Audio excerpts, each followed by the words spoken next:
Welcome to WiFi TV.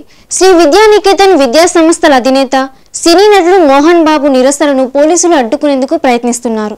తిరుపతిలో మోహన్ బాబును house arrest చేసేందుకు పోలీసులు ప్రయత్నిస్తున్నారు. ఉదయం 7 గంటలకు భారీగా విద్యానికేతన్ను చేరుకున్నారు. అయితే మోహన్ బాబు మాత్రం ఎట్టి పరిస్థితుల్లోనూ నిరసనను కొనసాగిస్తామని చెబుతున్నారు. దీంతో తిరుపతిలో ఉద్రిక్త పరిస్థితులు చోటు చేసుకునే అవకాశాలు కనిపిస్తున్నాయి.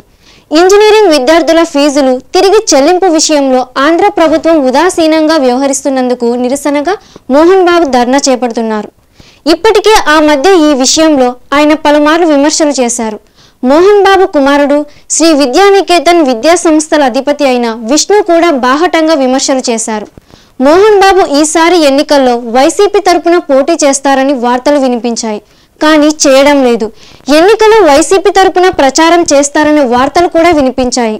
అయితే ఇప్పుడు ధర్నా ఎందుకోసం చేసినా అది ఎన్నికల ప్రచారం మాదిరిగా ఓటర్ల ఆలోచన మీద ప్రభావం చూపించే అవకాశం మాత్రం ఉంది.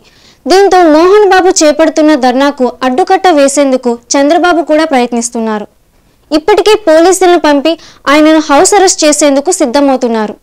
Please subscribe. Please subscribe. Please subscribe. Please like and subscribe. Hi, this is Noorun Sharif. Like, share and subscribe to Wi-Fi TV. Hi, this is Priya Warrior. Do subscribe to Wi-Fi TV. ఈ video కనుక మీకు నచ్చినట్లయితే like చేయండి, share చేయండి, subscribe చేయడం మాత్రం మర్చిపోకండి. Please subscribe to Wi-Fi TV.